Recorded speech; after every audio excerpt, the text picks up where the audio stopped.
Okay, names are starting to slow down, so I think we can get started.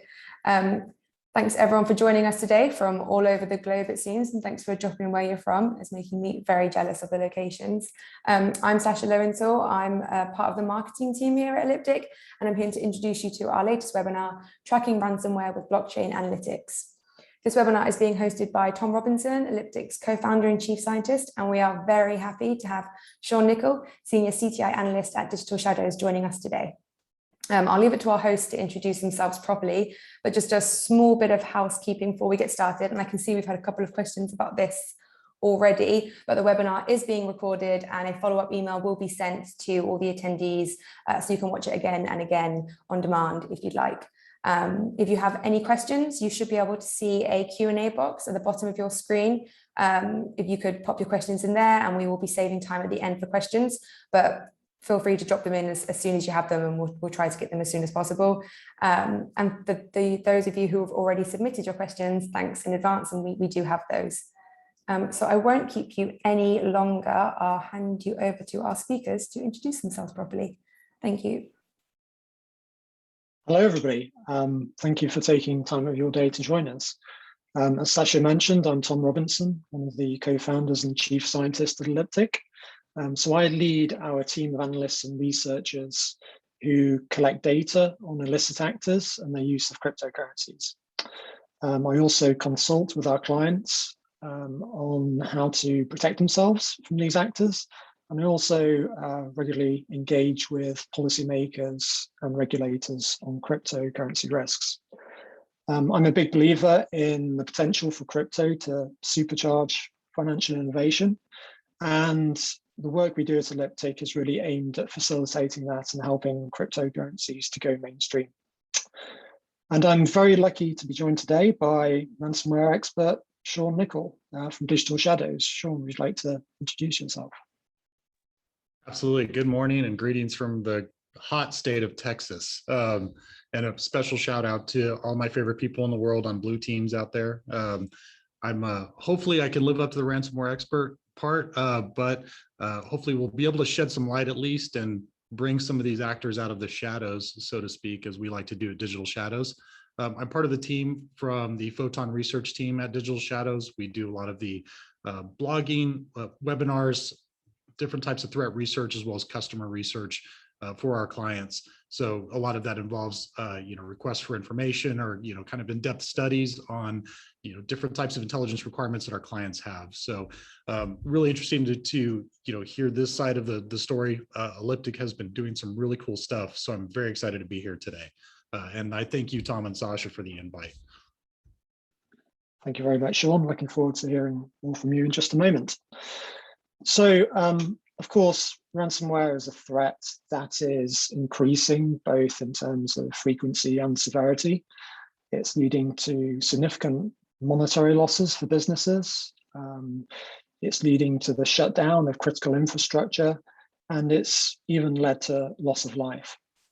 And a lot of focus has been put on the security side of the problem. So how these actors are gaining access to victims' computer systems and how that can be prevented. But what I think has possibly been less closely studied is the cryptocurrency ransom payment side of things. In particular, looking at what blockchain analytics can tell us about these cybercriminal actors, what they're doing with their proceeds, and how we might be able to prevent them from benefiting from those proceeds. So that's what we'll be covering today. But very briefly on Elliptic. Start off with the agenda. So we're going to start off by looking at why cryptocurrency? What is it? What is special about cryptocurrency that makes it well suited to a means of ransom payment? Then we're going to look at the current state of ransomware, including some of the innovation that's driven the increased incidence over the past year or so. We're going to look, well, Sean is going to look at some of the particular dominant ransomware groups at the moment. And after that, I'm going to look at one specific negotiation with REvil. This is something we uncovered during our research, an actual real case where we're able to see a negotiation take place between a REvil ransomware victim, and REvil themselves. We're then going to move on to looking at what blockchain analytics can tell us about ransomware, starting off with a brief introduction to how blockchain analytics is done, and then looking at the three main types of insights it can provide. So the ability to monitor ransom payments and characterize certain ransomware actors, the ability to follow the money, as commonly performed by law enforcement, and looking at also at anti-money laundering of efforts by the likes of exchanges and the use of blockchain analytics to screen incoming transactions for links to ransomware. And we're going to illustrate that by looking at Darkside of Colonial Pipeline fame. And then I'm going to finish off by looking at some emerging trends. So some of the new laundering and cash out techniques that we're observing ransomware actors using. And finally, the increasing use of Monero, a privacy coin, as the means of ransom payment. So very briefly about Elliptic. So we are a blockchain analytics company. We provide blockchain analytics software that's used both for anti-money laundering compliance by financial institutions, cryptocurrency exchanges, as well as forensic investigation tools for cryptocurrencies. And they're used both for compliance purposes and by law enforcement investigators. So I'm going to start at the very beginning with the very first example of ransomware. So for those of you under the age of 30, what you can see there on the right is a floppy disk, which was used in the olden days to transfer information or software between computers. And this particular floppy disk was received by all 20,000 delegates of a particular World Health Organization conference. So they all received this in the mail, and the note accompanying it said that the software on the disk was educational software about the AIDS disease. But actually, when they put the disk in their computers, this is what popped up on their screen. They were notified that their computer had been frozen and that it wouldn't be unfrozen unless they paid a ransom payment. In this case, by sending a check to a specific PO box in Panama. So not altogether different to what a ransomware victim today might see. Very, very similar. And so back in 1989, the law enforcement did eventually arrest somebody for perpetrating this. It turned out to be a Harvard-educated evolutionary biologist called Dr. Joseph Pop. He was never convicted of this, though. He was deemed to be mentally unfit to stand trial. But the primary way in which this prime suspect was identified was through the payment. So this was the weak link here. The same old follow the money techniques that have been used by law enforcement for many years could be applied in order to identify who is behind this ransomware attack.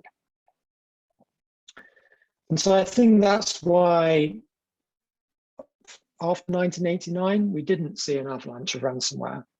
In fact, if we look at the timeline of the emergence of ransomware groups, after this AIDS Trojan in 1989, we didn't really see anything of any note at all until sort of 2012, 2013.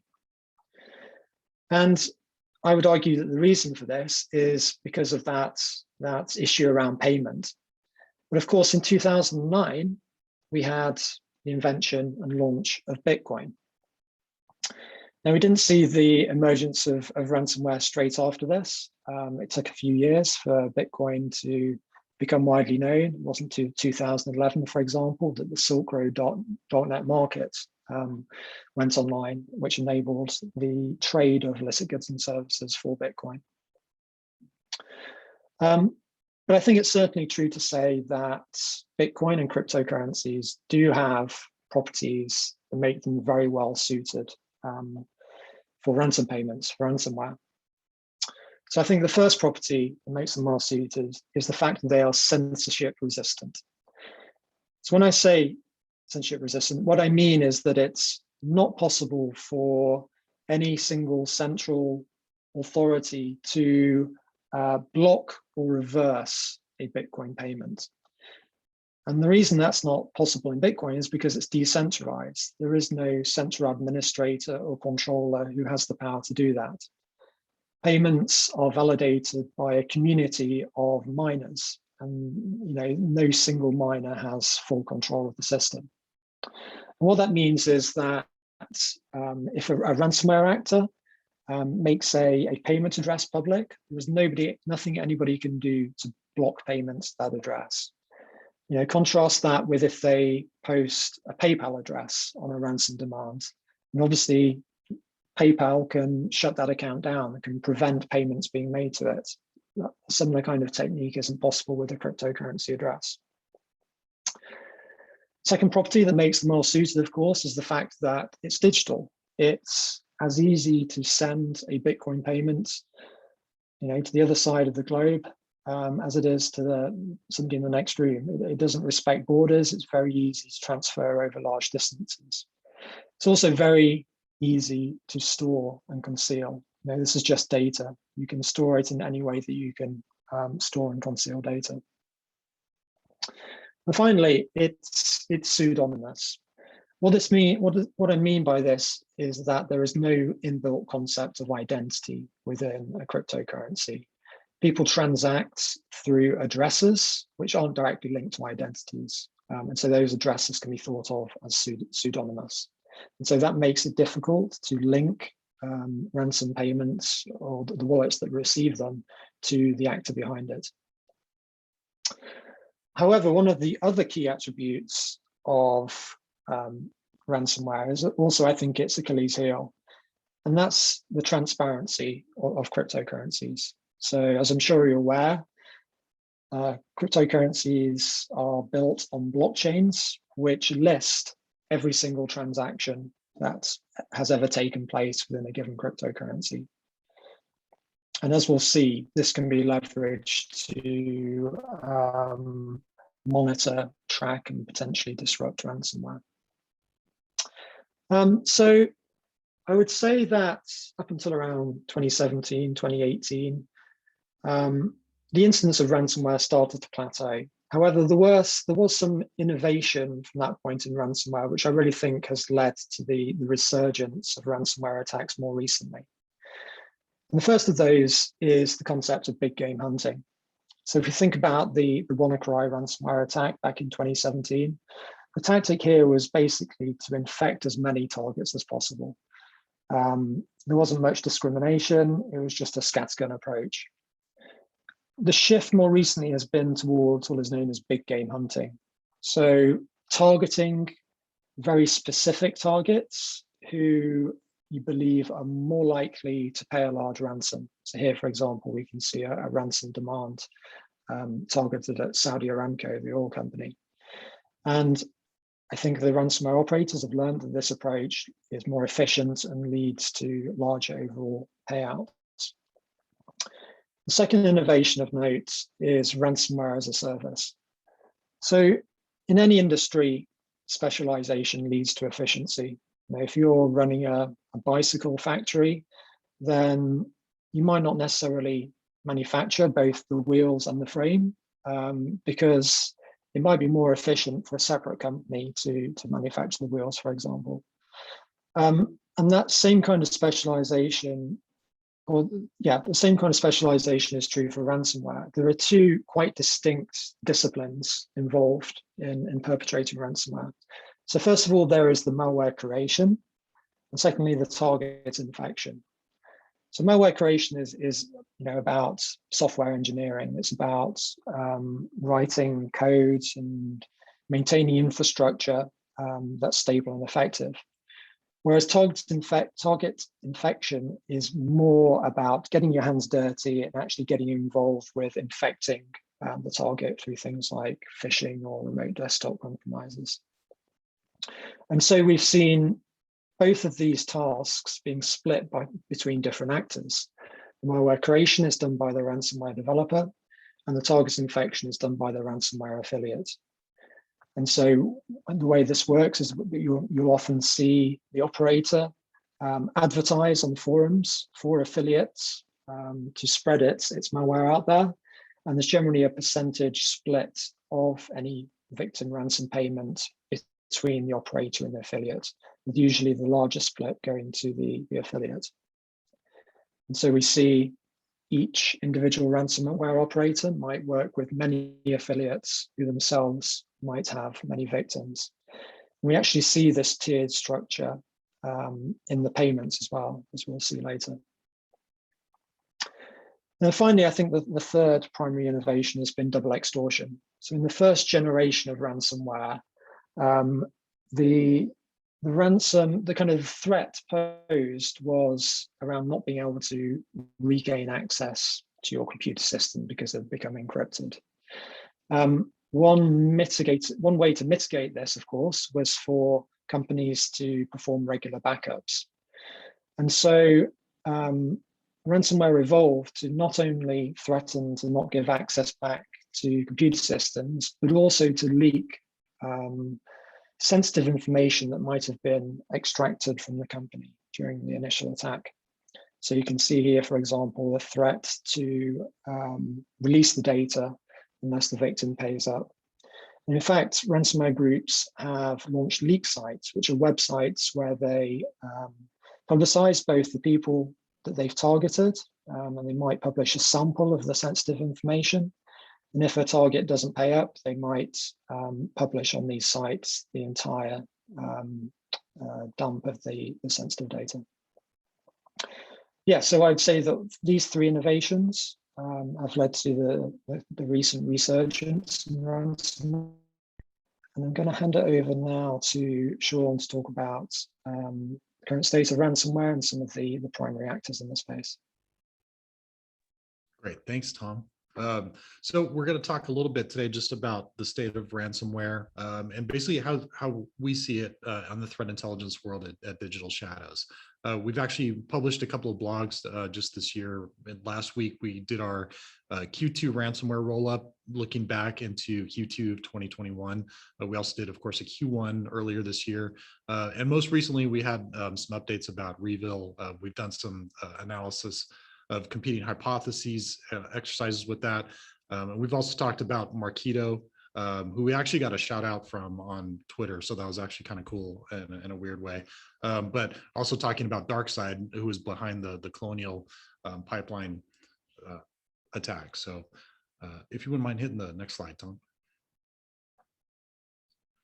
So a few key points, it's kind of hard to boil down a lot of activity into a lot of stuff, but some of the trends that we saw, basically is that since 2020, there's been over 2,600 victims named to a data leak site somewhere. So over approximately about the last year and a half alone, we've seen over 2,600 victims getting named to these data leak sites. So they're definitely something that's probably not going to go away soon, and it's going to continue to be a trend. There was a few groups that started this off. Maze, Doppelpaymer, Netwalker, and Ragnar were among the first, and then it later got adopted by groups such as REvil, who is also known as Sodino Kibi, and then Darkside. Marketo is also an interesting entry to this list as far as for data leak sites, because they do claim to not be ransomware affiliated at all. So how they're getting information is still kind of up for speculation at this point, but they're not necessarily with ransomware, but we're kind of including it just because of the tactic. As Tom mentioned before, a lot of times the double extortion is part of the kind of normal tactic for a lot of actors out there. So not only encrypting the files, but also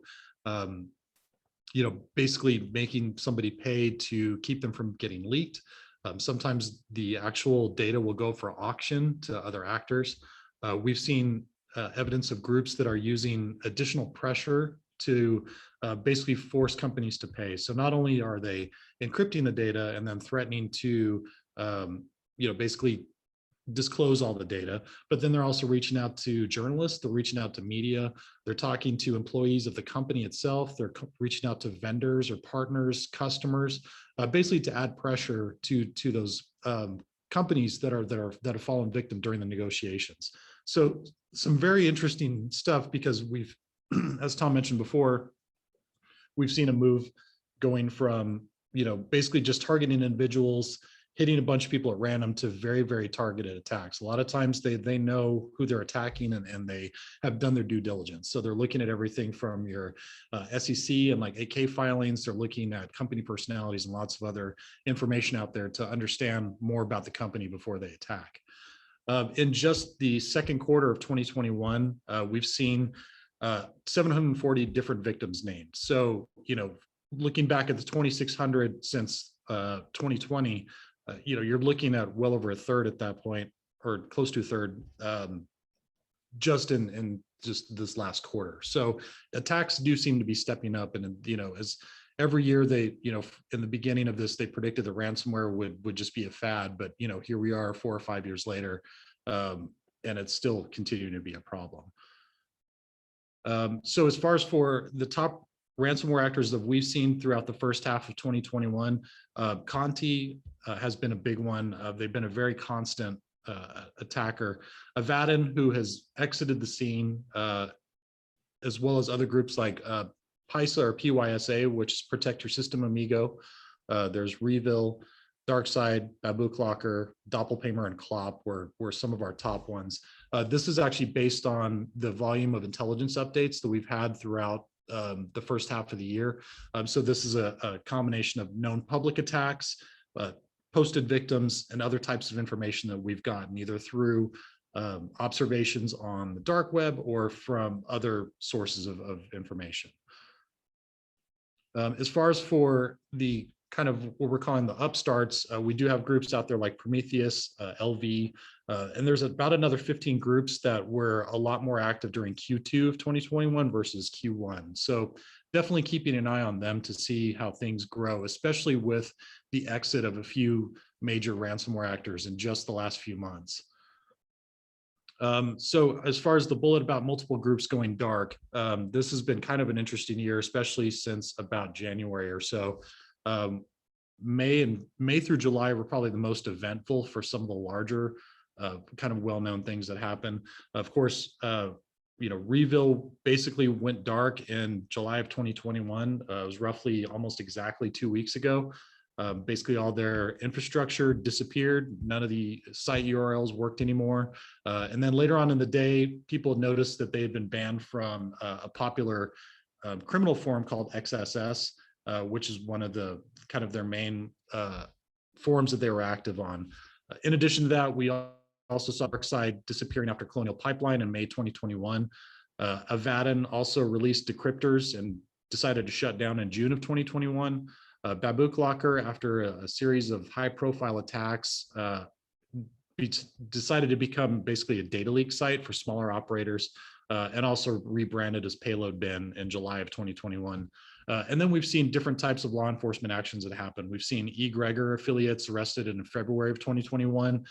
There was a raid on some Clop affiliates, and it was approximately May or June of 2021.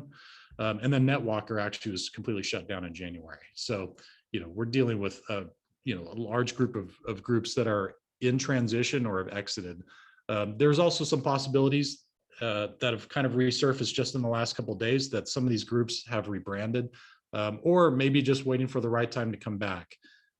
There's also the possibility that some of those capabilities and skills maybe got absorbed into other groups. So, the book isn't necessarily closed on a lot of these groups out there. There were some bans on ransomware on various forums, a lot of the more popular ones like Exploit and XSS. So that meant basically the ban on any sort of discussion about ransomware, any sales, or anything really having to do with recruiting affiliates, technical issues, things like that. So that, and basic kind of case by case, we did see a resurgence of different types of ransomware being discussed, but it was a very, very limited and often quickly shut down by admins. And so with that happening, we're not discounting the possibility that there are groups that have found other outlets besides the forums. So they, may be using other forums that people haven't necessarily discovered yet or seen observations, or they could be using more covert channels things like social media that maybe, people aren't watching, things like Telegram are popular. So it's right now we're just waiting to see what happens. And especially with a couple of new forums, one called Ramp specifically that may be a little bit more friendly to ransomware. And finally, we saw a large increase in activity against the retail sector from Q1 to Q2 of 2021, but we also saw continued attacks on healthcare, despite several groups promising that they were not going to attack healthcare. Right now, basically, the most dangerous place to be for ransomware is in the United States, as well as most of Western Europe. Brazil, India, and Australia were also some of the top regions for ransomware targeting. And again, as Tom mentioned before, we've seen just the moves to big game hunting. It's just more targeted, and they're not looking to hit individuals and kind of like the small fries anymore. They want to make sure that they can pay. If they're going to do, kind of spend their time to attack it, they need to get that return on investment. Next slide, Tom.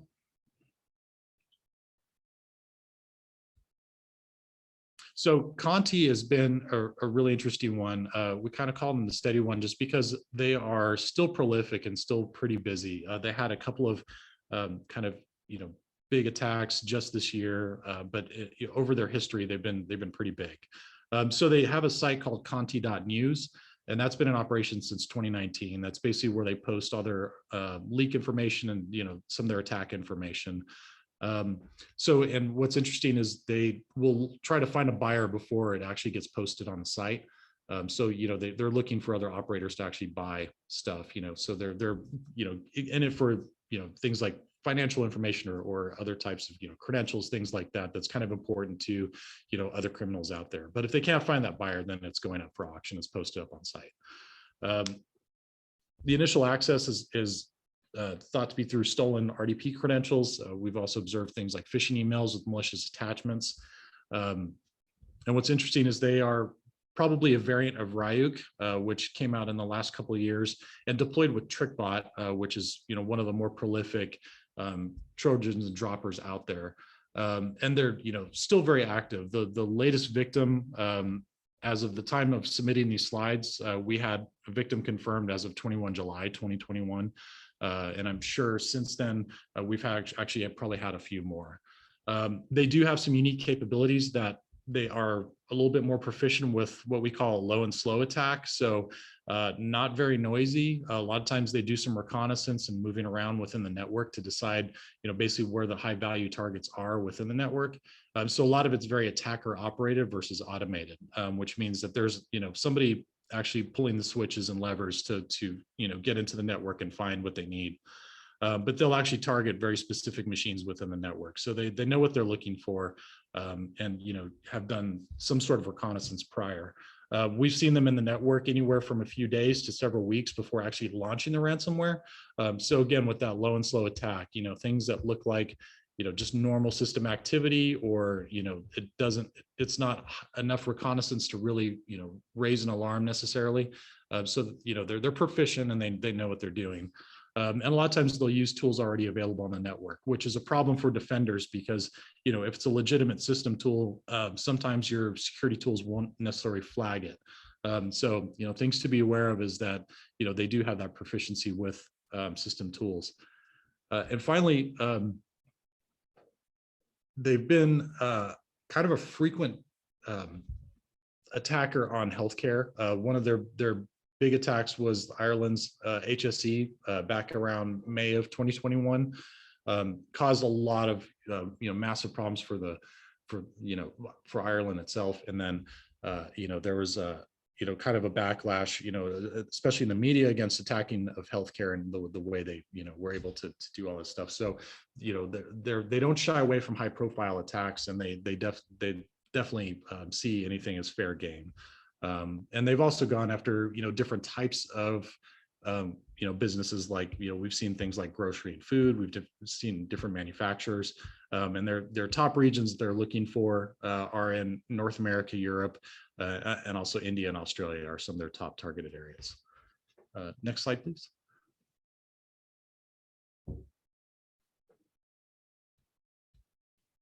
So Darkside, we call this one kind of the short-lived one, just because they, grew to prominence, and around fall of last year is basically when a lot of the write-ups started happening about them, and started getting kind of really big around Q3 to Q4 of 2020. They basically started off, there was 2 versions of the ransomware that Darkside had developed. And originally, the Darkside 1.0 had decryption tools that were released publicly by some security researchers and a security firm. It did cause a little bit of controversy at the time, just because of the fact that once the actors behind Darkside knew that there's a decryptor out for 1.0, basically there was a release of 2.0 in March of 2021. Their biggest thing, and everyone probably has heard about this, is, of course, the Colonial Pipeline breach in May of 2021. That was probably their biggest and most well-known attack. And basically, in the wake of all that, there was law enforcement action that actually took down the blog, the ransom collection site, and all the different breach data infrastructure they had. At least $2 million was known seized by law enforcement to be returned, but there's different figures that have been quoted out there in the media as far as in the neighborhood of several $1 million that were actually gotten from Colonial Pipeline and some of the other victims. They publicly announced their exit on the 13th of May 2021, and basically said that they would have all their claims, any outstanding claims to affiliates, settled by 23 May of 2021. And that was basically to allow time for funds to transfer between various trusted agents, and their different accounts. One thing that was kind of interesting is that they're very public about their targets, and they were going after companies that had the means to pay high ransoms. But they did clarify in January of 2021 that nothing involved with any sort of COVID. So things that were like morgues, funeral homes, crematoria, or any kind of healthcare that's involved with COVID vaccine manufacturing or distribution was completely off the list. So that was about the only thing that they said, promised they were not going to attack. But once they announced their exit and offered to settle up their claims, that's basically kind of the big part of the formal exit from all the forums. Typically, your anybody else that's involved will get banned from the forum, or may just not be involved with ransomware anymore on the forums. Next slide, please.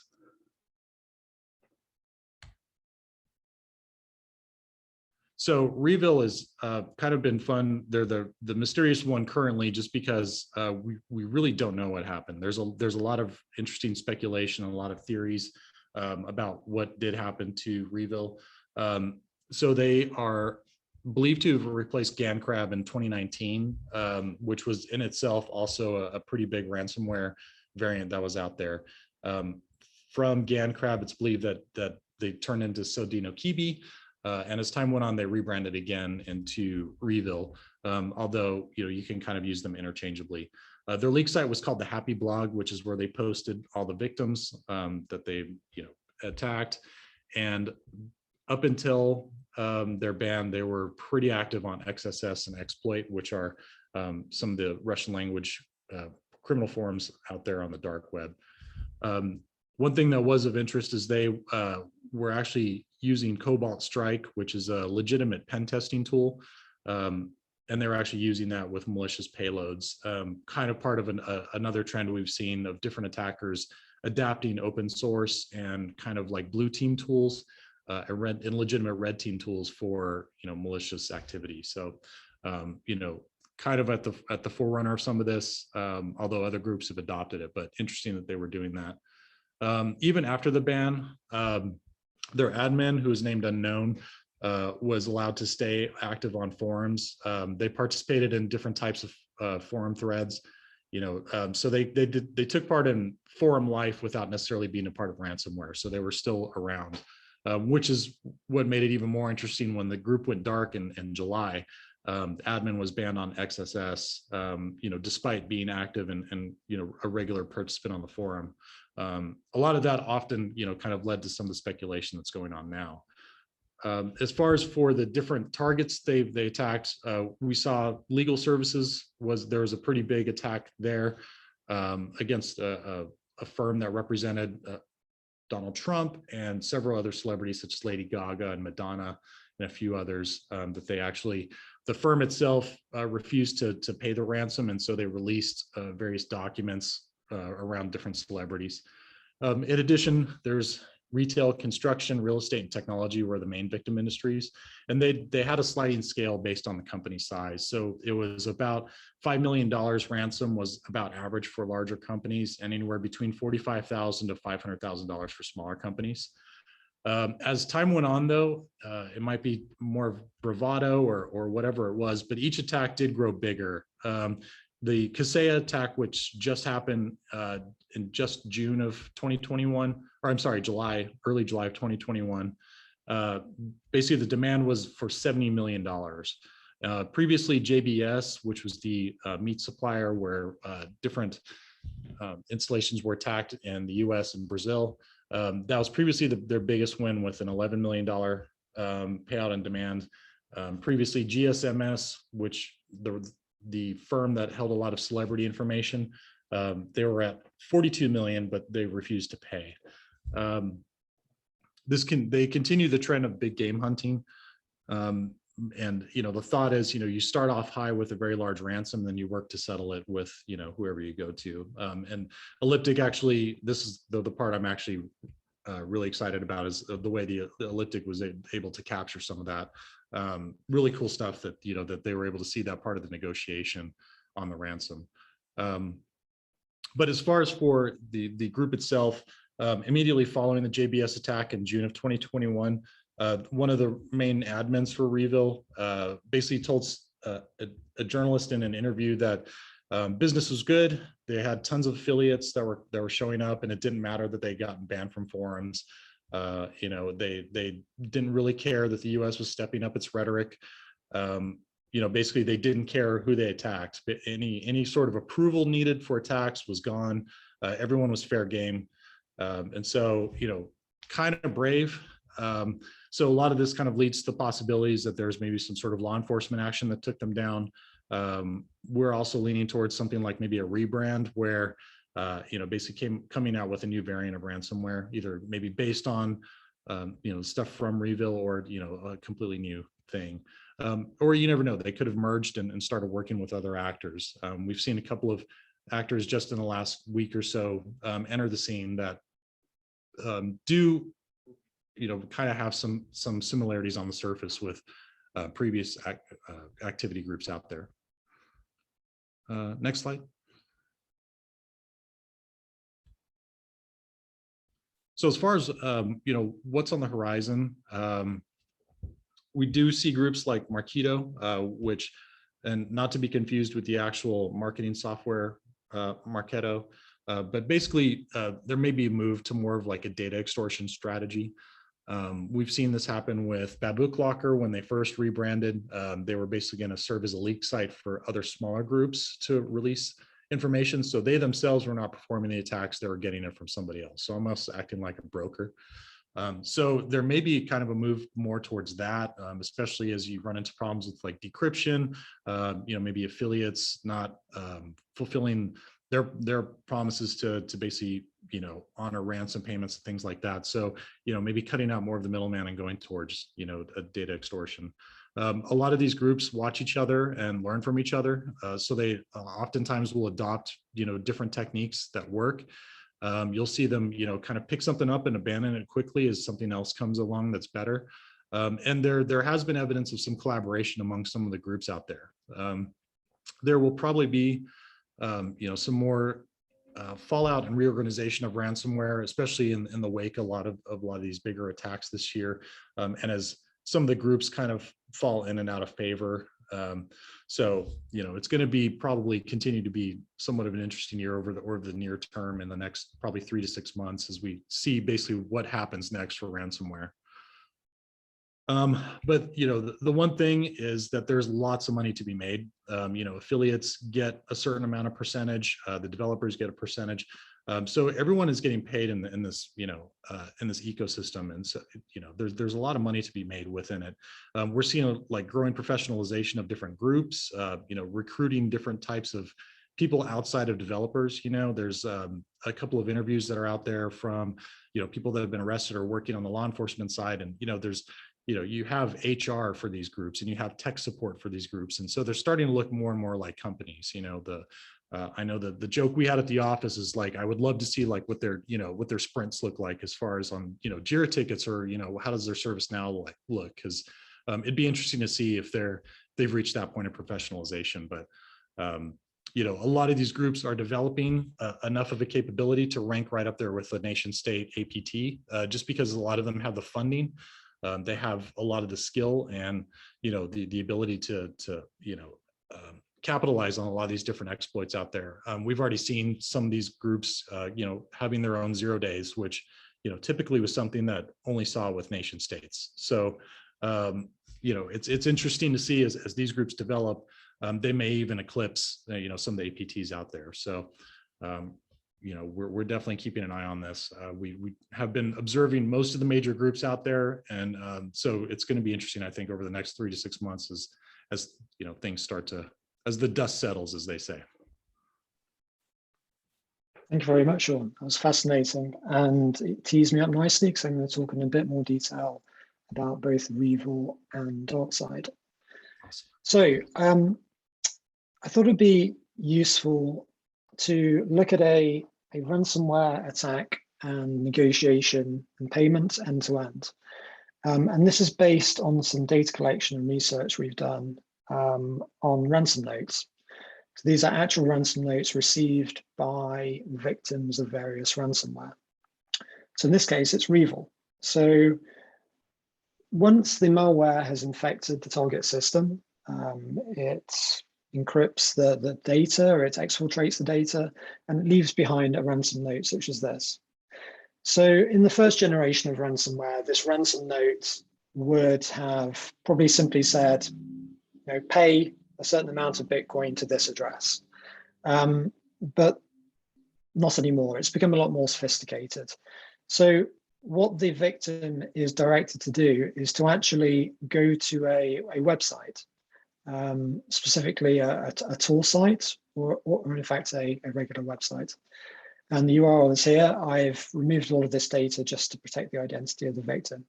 All of this, by the way, represents an actual real victim of REvil who did actually end up paying a ransom. So this is what that site looks like. It shows the victim how much they need to pay and how long they have to pay it. So in this case, it's $50,000 worth of Monero.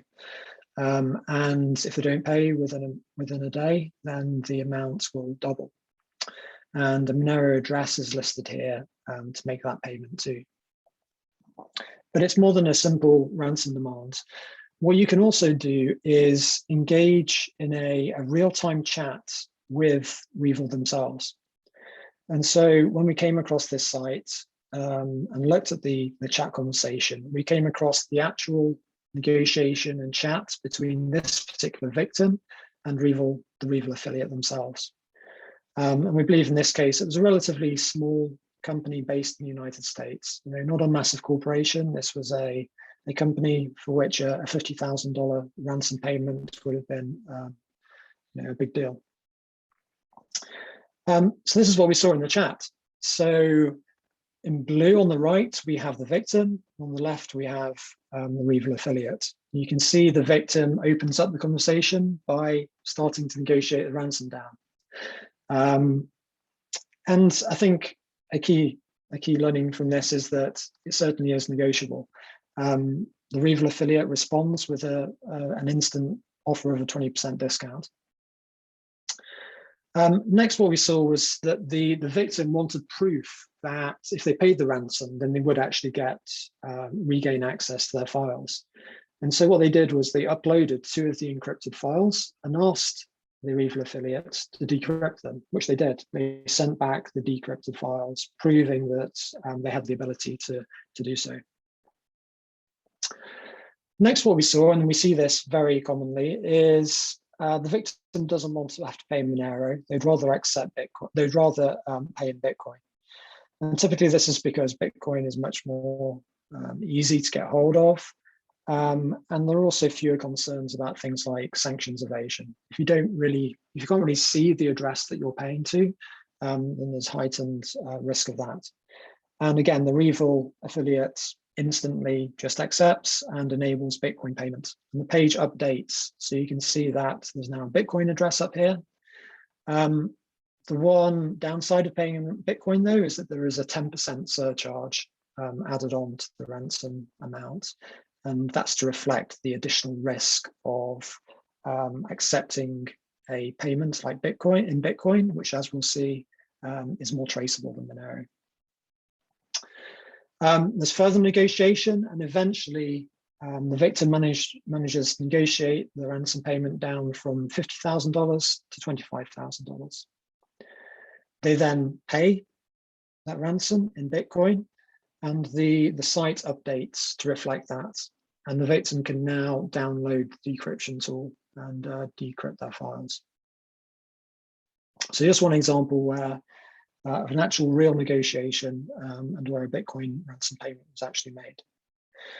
So what we can now do with knowledge of this Bitcoin payment, because we know the Bitcoin address and the transaction that paid the ransom, is use blockchain-based insights to learn more about this actor, trace their payments, and see how potentially that those proceeds can be blocked and we can prevent these actors from cashing out. So I'm going to start off with a very brief introduction to blockchain analytics. So the concept of blockchain analytics relies on the fact that most cryptocurrencies, all transactions are listed on the blockchain. So the sending addresses, the receiving addresses, the amount being sent, the time it's being sent. And based on that, you can basically build up a network of wallets, transactions between them. And of course, what you don't have on a cryptocurrency blockchain is any identities. You don't know whether a given address belongs to a darknet market or a regulated exchange. And so what we do at Elliptic is data collection, data science, that allows us to link various cryptocurrency addresses to real world actors, be they exchanges, darknet marketplaces, or in fact, ransomware actors. So this enables us to do three key things when it comes to ransomware. So first of all, it allows us to monitor payments being made to a given ransomware actor. If we know all of the addresses being used by a particular ransomware group, then in real time on the blockchain, we can see the incoming payments. And one of the big challenges that law enforcement has when it comes to ransomware is the issue of lack of reporting. They simply don't know a lot of the time when a company in their country has actually fallen foul of a particular ransomware. I've heard reports of about 25% of victims actually report it to law enforcement. But by doing this kind of blockchain analysis, it is possible to gain insight into the overall incidence of a given ransomware attack. And we can also gain information on who the victims are. If we trace back and look at where the payments are coming from, we can also see where they've originated. What we can also do is follow the money. So this is what is commonly done by law enforcement. We can look at where Bitcoin, for example, is ending up. And what in particular law enforcement are looking for is any flow of funds to regulated exchanges. And that's because these exchanges need to identify their customers. They perform KYC checks through, for example, asking for identity documents.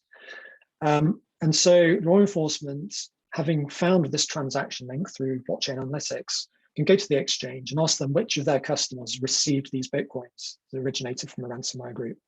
Now, of course, it might not be the ransomware group themselves depositing, it might be somebody who's facilitating the laundering, but it's still very valuable information, strong leads to working out who is behind a given ransomware group. And then finally, looking at it the other way, so here's an example of doing exactly that for a ransomware actor in our investigations tool. So first of all, we're looking at the source of funds. We see various exchanges where the victims are obtained their Bitcoin to make the payment. And then if we follow the flows of funds out of this ransomware actor, we can see fairly soon that the proceeds flow to exchanges where law enforcement can go for further information. And the third way in which blockchain analytics can help is that it can be used by the exchanges themselves to identify whether customer deposits have actually originated from ransomware. So for each incoming transaction, they can use software such as ours to trace the ultimate source of those funds. Has it come from a legitimate exchange or retailer, or has it come from a ransomware wallet? And if they see funds incoming from a ransomware operator, they can do a variety of things. They can freeze that account, they can notify law enforcement, whatever the appropriate reaction is. So I want to demonstrate this. Here's our software in action doing just that. So you see all of the transactions being screened on the left, and for any given transaction, you can see why it has a high risk score, for example. So yeah, three important ways in which blockchain analytics can shed light and help with the ransomware issue. And so I want to illustrate this by looking at Darkside Ransomware. So Sean has already introduced them very well, but this is a ransomware group that emerged last year. It's at first sort of cultivated the image of being a bit of a Robin Hood of cybercrime groups. They actually made some Bitcoin donations to charities. They said they were taking money from these rich corporations and redistributing it to these charities. But of course, they're most well known for the Colonial Pipeline attack. This is critical infrastructure that delivers about 50% of the fuel needed on the US East Coast. And they were infected with the Darkside ransomware and basically shut down their entire operations, causing huge disruption. So the first challenge then is, how do we identify the Bitcoin wallets that were being used by the Darkside ransomware group? The lack of reporting by victims of ransomware is obviously a challenge for law enforcement, but it's also a challenge for us because we need that data on the addresses that these groups are using in order to identify their entire wallets. But even if we don't have that reporting information, there are still clues on the blockchain that we can use to identify their wallets. And so we're going to do a bit of blockchain detective work here. So the first clue we have is that there were media reports about two victims and two payments to Darkside. So it was reported in the New York Times, for example, that Colonial Pipeline was a victim, obviously, and that they paid a ransom of about 75 Bitcoin around the 7th of May. And in addition, it was also reported that Brenntag, a chemical distributor, paid a ransom of about $4.4 million on the 11th of May. So that's very useful information, because what we can now do is search all Bitcoin transactions on the blockchain and look for any that match those parameters, so that took place on those particular dates and the amount transferred with those amounts. And so we can do that in our software. So here we're going to search for all transactions that took place between May the 7th and May the 8th, and which were about 75 Bitcoins. And so you have to bear in mind that every day there are tens, hundreds of thousands of Bitcoin transactions taking place. And so if we can narrow that down at all, that would be very useful. So if I perform that search, we get 8 hits, transactions on those 2 days of about 75 Bitcoins. So that's helped us narrow down the potential transactions. So we need other clues. So another clue is that we know that this was an example of ransomware as a service. In ransomware as a service, there is a splitting of the ransom payment between the affiliate and the developer. And in fact, from the advert, we actually know how much the split should have been in this case. So it should have been 15% to the developer and 85% for the affiliate. And so we can check those transactions to see if that splitting was taking place. And so we have two candidate transactions here, a candidate Brentag payment at the top, and a Colonial Pipeline 75 Bitcoin 7th of May at the bottom.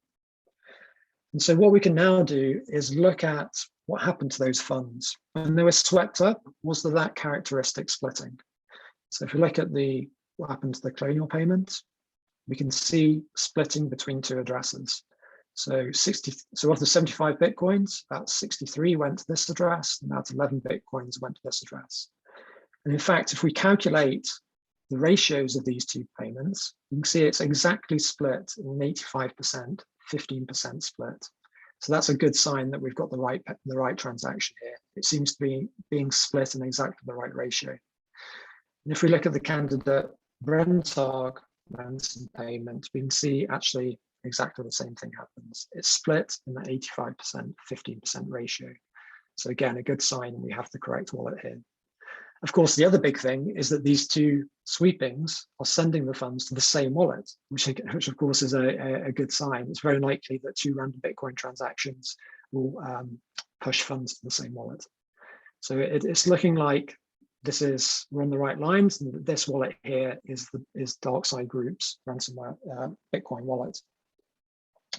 But just to confirm this, we have another clue, and that's that it was reported that a few days after Colonial paid their $5 million ransom, the Darkside Group basically disbanded. Their infrastructure was taken down, and they claimed that their wallet was emptied on the 13th of May. And so we can verify whether this happened to this wallet. If we look at outgoing flows, we can indeed see that on the 13th of May, this wallet was emptied. 107.8 Bitcoins was sent to an unidentified wallet, and it hasn't really moved since then. And if we had any doubts about this, it was pretty much confirmed a few weeks later when the Department of Justice announced that they had seized part of the Colonial Pipeline ransom. And you can see in our software that actually there was a flow of 63.7 Bitcoins to an address that matched the address in the seizure warrant. The only problem, though, was that this particular wallet that we identified as belonging to Darkside only actually became active in March of this year.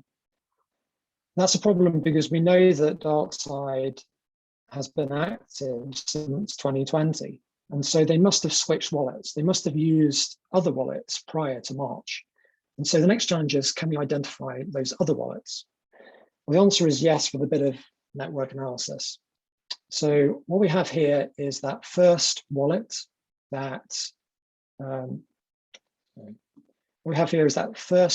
Darkside developer used. And here you can see the splitting of the payments between the affiliates and the developer. And what we can do is look at whether these same affiliates received any other ransom payments before this wallet was active. And what we see is, yes, they did. And again, it shows that characteristic splitting between the affiliate and the developer.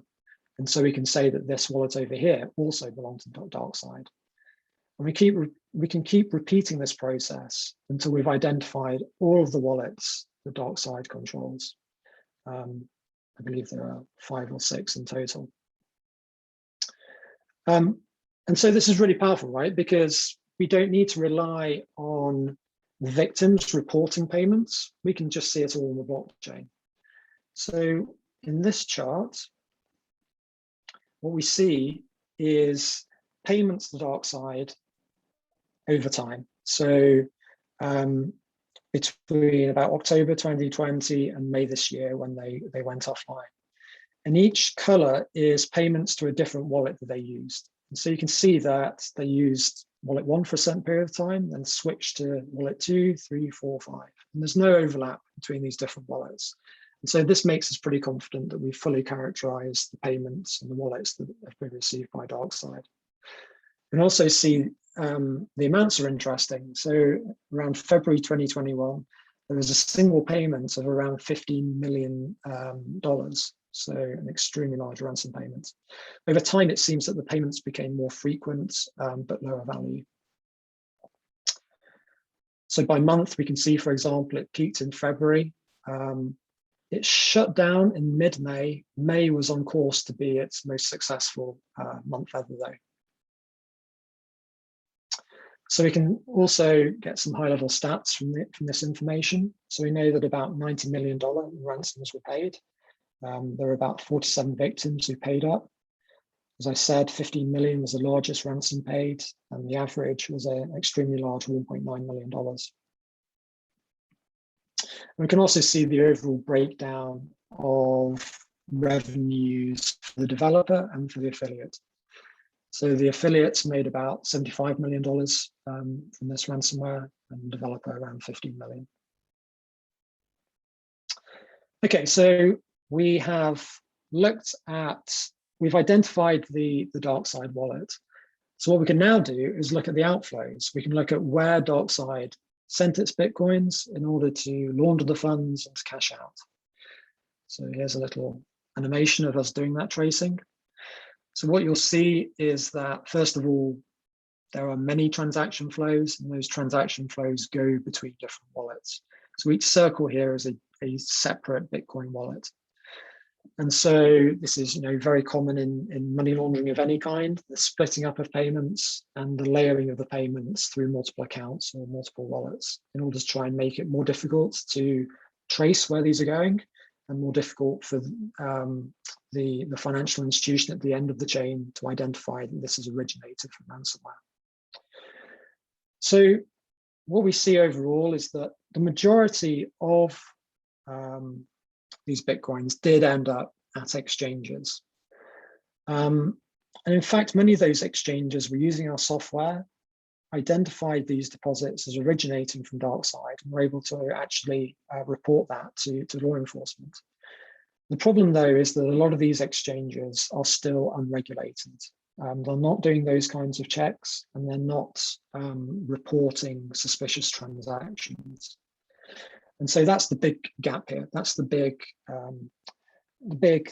loophole that these actors are exploiting, the under-regulation of crypto exchanges and other places where they can cash out.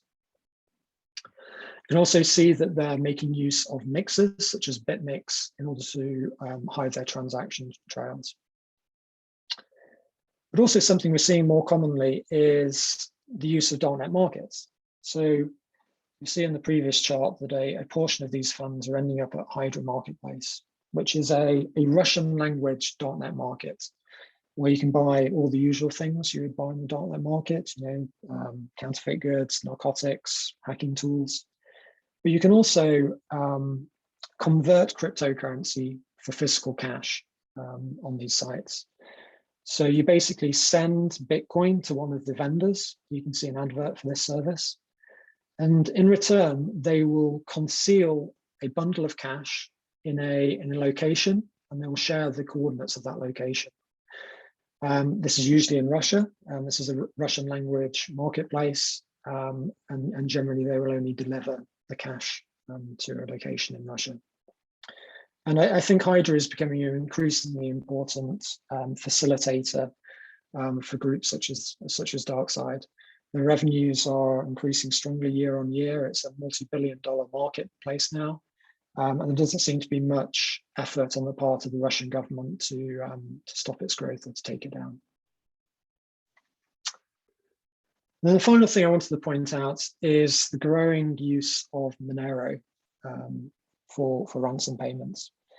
So everything I've described so far about blockchain analytics is only really possible if a cryptocurrency is based around a transparent blockchain.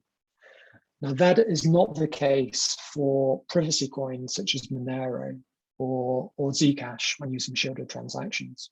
It's effectively impossible to follow the money trail if something like Monero is being used. And so, of course, we're starting to see ransomware actors to demand ransoms to be paid in Monero. So for ransomware groups like Darkside and Reville, when you first receive the ransom demand, everything is denominated in Monero. However, as we've seen, it is negotiable. You can ask them to pay in Bitcoin, and they generally will accept that request, although they might charge you a bit more. However, we're also starting to see ransomware groups emerge where they say up front to their affiliates that they're only going to deal in Monero. They're not going to accept Bitcoin at all. And I think this represents a significant emerging challenge when it comes to addressing ransomware. If payments shift entirely to Monero, then it's going to become much more difficult for us to track what's going on, to be able to look at where it's being cashed out. Much more difficult to perform the kind of seizures that we saw from the FBI earlier this year. So yeah, 3 things I just wanted to point out to end then. So as we've seen, blockchain analytics sheds light on ransomware by helping us to monitor payments, by enabling law enforcement to follow the money and potentially seize funds. And it also allows financial institutions and crypto exchanges to screen incoming funds for links to ransomware and prevent their laundering. But as we've seen, non-compliant exchanges really are the weak links here. Ransomware actors are cashing out through exchanges. Not enough of those exchanges are properly regulated and are identifying their customers. And so law enforcement is not able to really prevent laundering through those types of businesses. And then finally, as I've said, I think Monero ransom payments are a significant emerging challenge. We are seeing a definite and significant trend towards ransomware actors demanding ransom payments be made in Monero. So that's it from me, but happy to answer any questions. Thanks, Tom, and thanks, Sean. That was such an interesting session, and thanks again to everyone that joined us.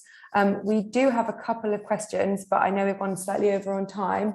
I don't know if you have time to answer maybe one each. I can see that Sean has helpfully already replied to some of them in the chat, which I am super grateful for, so thank you for that. We did have one question that was asking, how do hackers get away from getting caught by law enforcement agencies, and why are we not able to track them? Why is it so difficult, and how do they get away with it?